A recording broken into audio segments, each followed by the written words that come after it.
All right. I'm going to share my screen. So,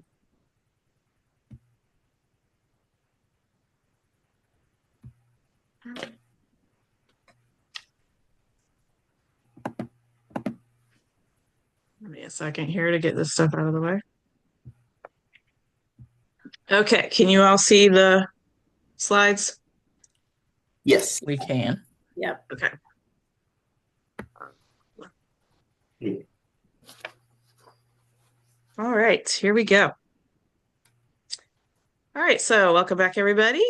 And these are our norms for our meeting. I know we've already kind of talked about our times, but we're going to try to keep it to 5 minutes if we can for each question. Then we'll kind of, if we have any debate or discussion around consensus about what James did in this case study, then we can do that, and then I'll close it out. And then our timekeeper is Chris. Is that correct? That is correct. Okay.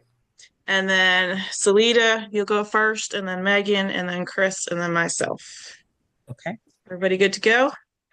Yes. All right. All right. First question. What do you think of the way James handled his particular situation, considering his background? Okay. And hello, everyone. Concerning the question with James, I thought it was very brave of him to be that transparent at the very beginning. I think it was good that the teachers and the staff knew that he had a concern that he was not particularly familiar with. My only caution was it comes off as if you don't know who the leader is in the building. He's sharing it, but I think he does have to assume some responsibility for leading it because he has the position. So he can't transfer that authority to the staff. So that would be my answer to question number one. All right. So I talked about that. I thought that it was good that he made it a priority to meet with his staff because he's taking on a different role. He was the PE teacher and now he's their boss. And I think that that can be really hard. So I thought that him having the meeting before he made any major changes, I think just giving also the staff a little bit of some leadership in that. Mhm. Um, I think that he knew most of the staff that he'd been working with, but it's a different relationship It when is. you go from coworker to their boss, and the relationships that you have with some people are going to change. And I think that's one of the hardest things when you take on a different role at the same school. Let's see. I think that it was good that he utilized some of the resources because he didn't know a lot about the reading Mhm. and things like that. So I think reaching out to other people was good. So that's my answer to question one. All right. We set my own time. Um, I'll give my own answer, but also kind of piggyback on what Megan said. You can see him try to make he's intentionally being open and He is. collaborative with them. Mhm. Um, he's like, I want you guys to be on this journey with me, and let's all talk about how we're going to do this because, like, he recognizes there's going to be a shift in how I may have to deal with some of you. Right now, I don't have the position of authority that says, like, I don't have the job title to address you in certain ways yet, but now I do. Before we were friends, and so how should I address you with these spaces? And so that collaborative space kind of creates an ownership amongst the staff in terms of we have agreed you should address us this way when we have situations going on. So we kind of have to own up to uh, addressing what you bring to us because we've all agreed. There's buy-in. I feel like it's what he was really aiming for when he did that. And I think that's good considering he's acknowledging there's going to have to be a shift in the relationship and some of the things he'll have to say may put them in different spaces. Um, I do agree that it can be hard to see the I'm in charge and the authority is what I carry in the space. When you do it that way, I guess as long as it's a place you visit but you don't stay, we can collaborate in this space, but outside of that space, we understand that the authority rests with me and I have to do what I have to do. So I thought he handled it, I guess, as best he could have at the moment, Mhm. but just kind of establishing the difference in those spaces. Okay, this is collaborative, but outside of this, I have to carry the weight and the authority. So that's what I think. Okay, so I'm going to kind of piggyback on what you said, Chris, that and I've lost my train of thought there. It's easier, when you're talking with the staff and they're right there face to face to say, well, you just have to be honest with us and, you just need to tell us. But when it really comes down to it, are they looking at him as a principal? Mm. Do they think he's really going to do an observation and have any, things that they're going to have to work on, and how are they going to actually take that in? And the other thing was, when I first read, I thought it was fantastic the way that he engaged his staff and asked them for help, because that's so important. But then when we were chatting before this and saying, well, what does research really have to do with this situation? So I dug into UBBN, and what I found was taking the time to mull it over. So in the case study, it said the very next day he did this with the staff. So is it possible that maybe he should have taken some time to think about the situation, and could he have pulled the reading data for the school and seen what are the grade levels that are the weakest? Are there specific things in this data that are telling me where some problem areas are before he talked to the staff? I don't know. That was just something that I found. And then like I was saying before, I didn't even know that my school had a policy around this, but we have a policy around decision making.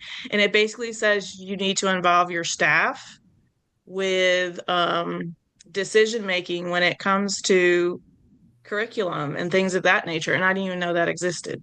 And I just thought they were Mm. being nice if they asked us. Turns out it's policy that they need to include us. So I thought that was Right. very interesting. Okay.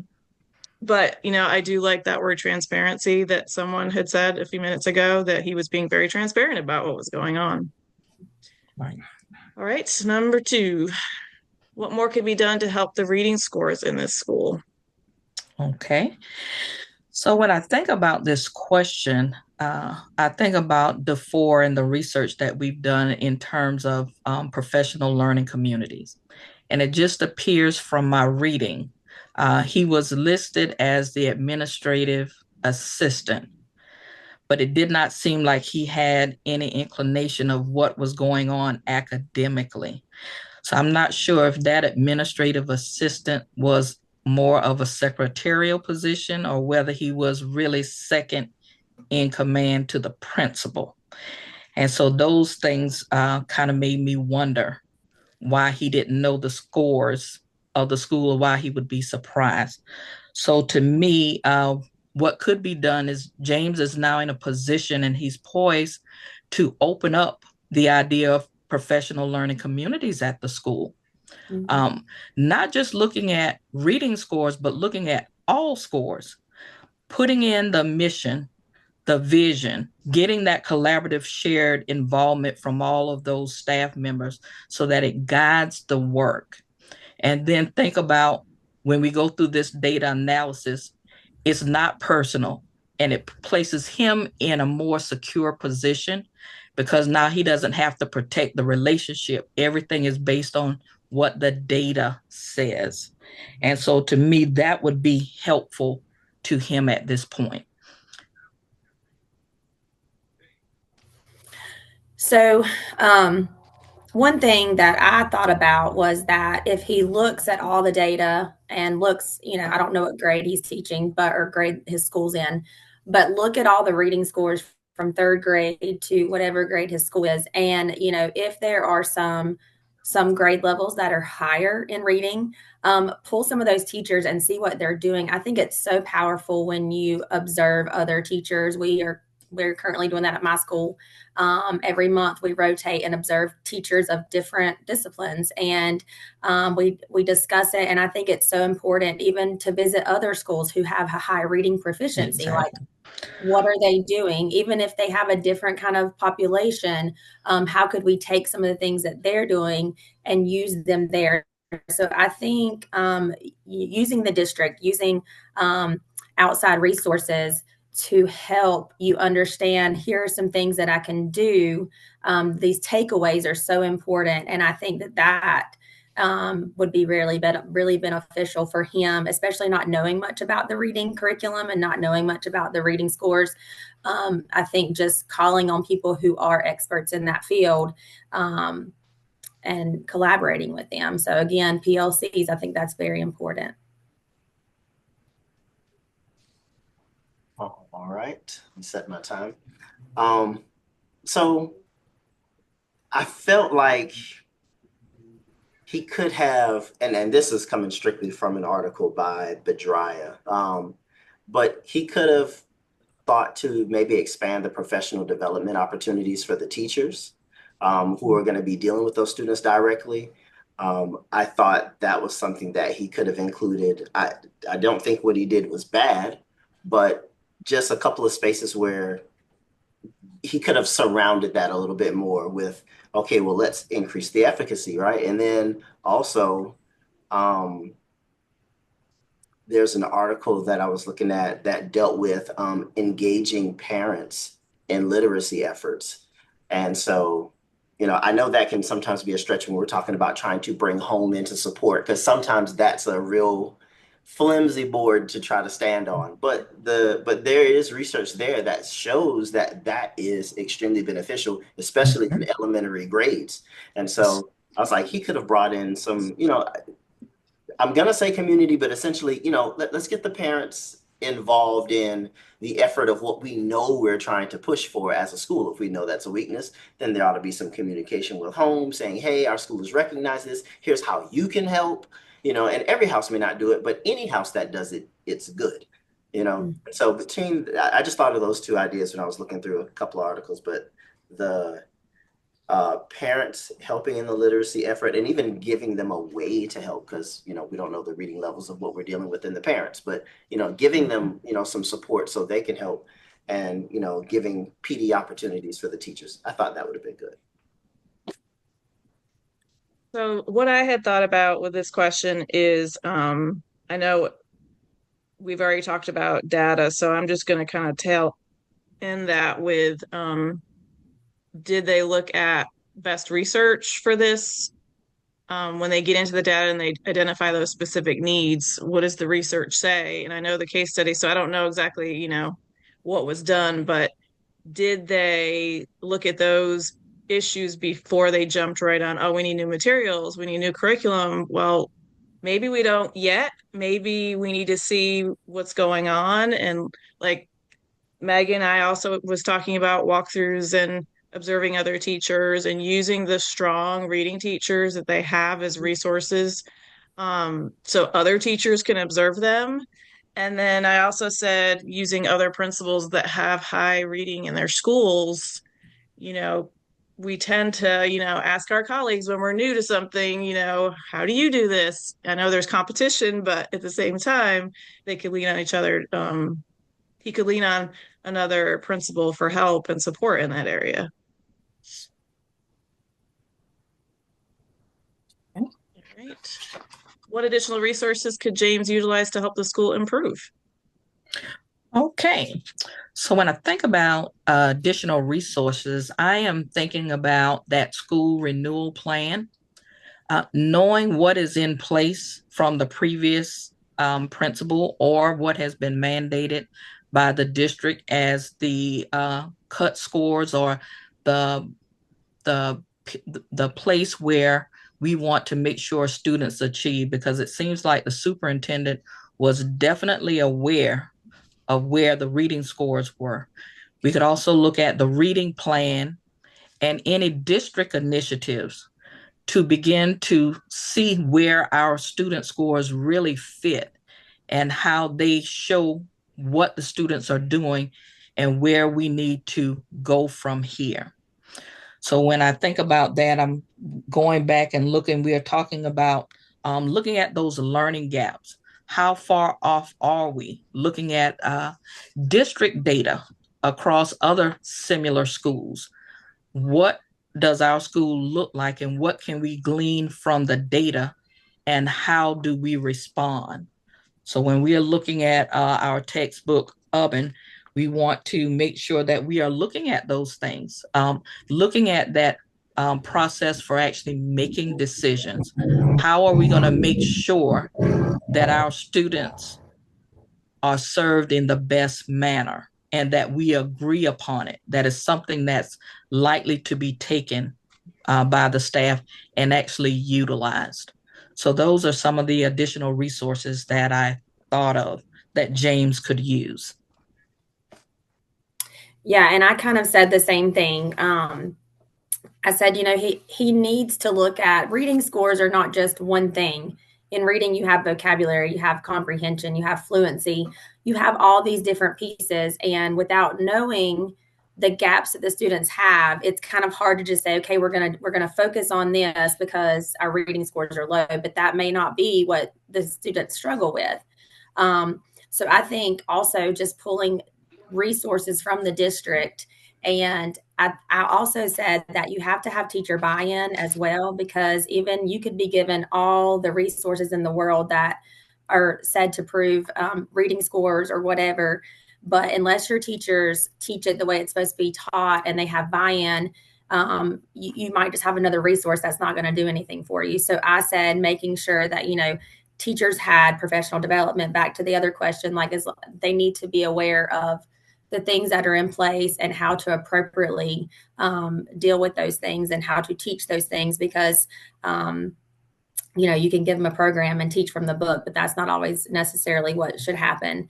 I also talked about having veteran teachers, mentoring. I think mentoring, especially new teachers, is a great resource to utilize, especially when the staff is ever changing and you have 10 new teachers coming in your building and they're going to be teaching reading, and they're going to want somebody to lean on to ask questions. And I think those veteran teachers are so important. So that would be a definite resource he would need, in my opinion, to use.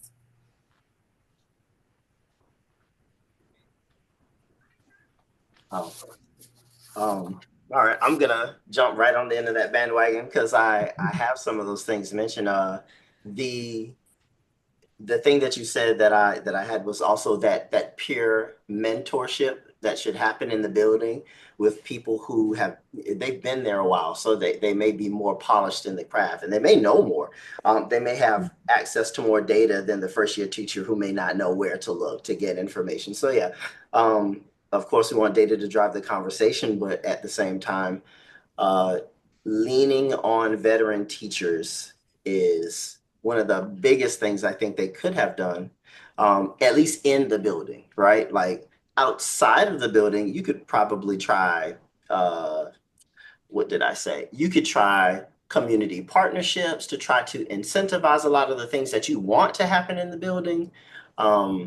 You could even do peer tutoring programs. There's an article by Minoka that talks about, the top 10 benefits of doing that. And so those pieces could work. But as you said, just saying we have a reading deficit is not enough. You really have to dig into that. We learned that in our own PLCs, how if we don't comb through the data thoroughly, we could misidentify, like we almost did in my group, almost misidentify what our most pressing need is because we just didn't take the time to comb through the data like we should. But letting data drive the conversation, letting veteran teachers assist those who are newer, peer tutoring programs inside, and community partnerships outside. Okay. I looked at could he have reviewed the schedule and how much time is allocated, kind of tracking that for that particular content area, and then how is student data being tracked? So that kind of leads back to what you were saying, Chris, how is it being tracked and then how are they digging into it? And I said that he can research best practices, dig into journals, articles, getting those best strategies forward. And then Salida, you were talking about PLC, so that would be a good place to pull that into PLCs. And then what about intervention? Do they have interventions in place? Is it a core issue? So those are things they might need to look at. And if they do have an intervention program, is it working? It may not be working. They may need to redirect that. But like I said, once they dig into the data, they'll just, they should be able to figure out if it's a core issue, then maybe we need to be spending our time in core. If we don't have interventions in place, maybe we need more support for those students that need it. So schedule, expertise, and interventions were mine. All right, one more to go, and I have just lost my ability to move give me a second here.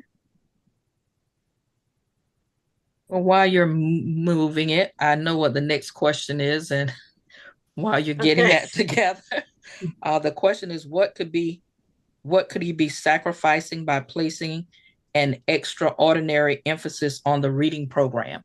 And so that goes back to the PLC. When we're looking at the PLC, provided it was in place and actually functioning as it should, then they would eventually come up with an action plan. That action plan would then cover not just reading data, but all data, because reading is not going to be just germane to reading. It's going to be germane to math, to social studies, and to science, and whatever other subjects there are if this is a high school. And so just looking at all of the data and seeing where those trends are, where are there these largest gaps? How could we not only just increase reading, but perhaps reading is also a problem in math? How can we use those same strategies with the math teacher so it doesn't look like we have a super focus just on reading while we're ignoring something else that might be causing greater student gaps? And so we want to make sure that we're looking at that. We talked about teachers mentoring teachers, but keep in mind, in my experience at school, some of the teachers who were there the longest were the problems. They had grown to do things in the way that they wanted to do them, and they didn't feel obliged to change. In an action plan, it would hold everybody accountable, because not only could you not say you're not going to do it, but your data should show that what you are doing is working and closing gaps. And so what he has done, I think, based on what I have read in our research, he's kind of pigeonholed his focus for all of that energy in one area when it could be dispersed over the whole school, taking that pressure off of reading. And look, our students need to do well in all subjects, not just reading. And so when we do that, then everybody has a part to play. And it's not a focus or a feel of, what is the reading teacher doing? Well, what are they doing in ELA? What are they doing? The kids don't know this. Then it becomes everybody's issue. We all own the data, and we realize that if kids are failing, we're failing. And so I just think that he has compromised his leadership again, just a bit, and he's going to have to find a way to bring that back in so that he serves as the leader. Because as we all know, when it's time to present data, they're not going to generally be calling on those people. They're going to be calling on the principal. And so he will have to explain how these things happened.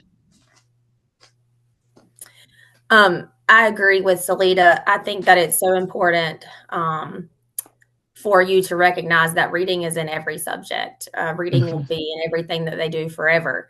And I thought about, for example, tier 3 vocabulary is so domain specific to math or to science. And that tier 2 vocabulary that those kids really are going to see on their testing and things like that, it needs to be used throughout all of the subject areas, art, PE, wherever.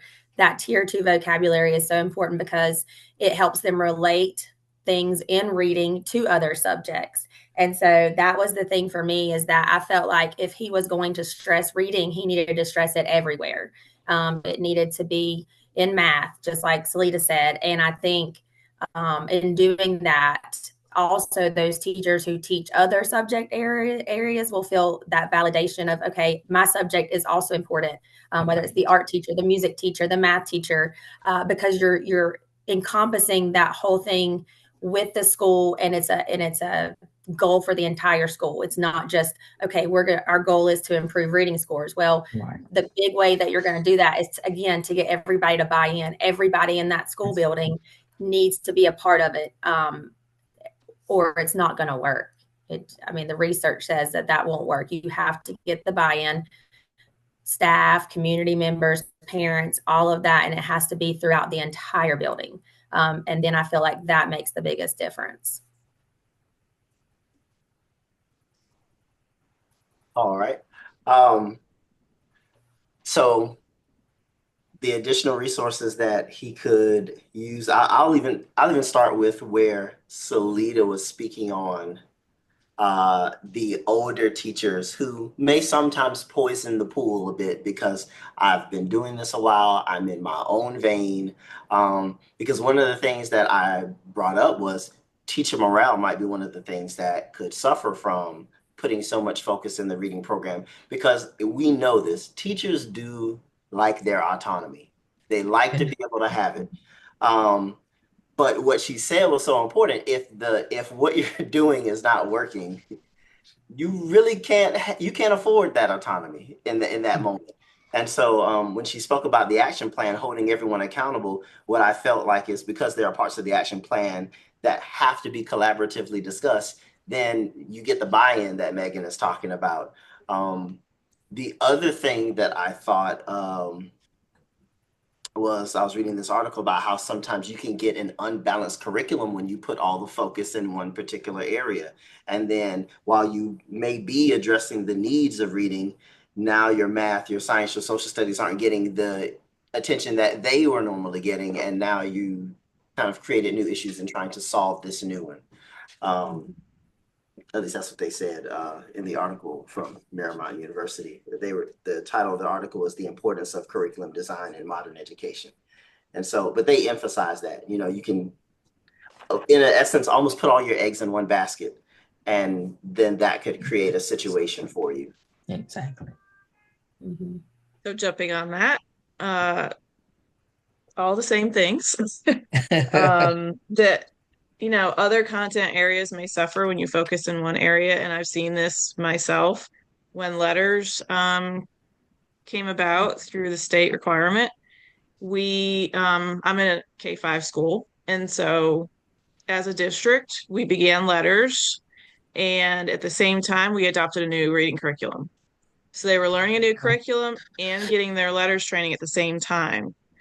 So we were spending, we did extended BP, PLC times for them to do their training.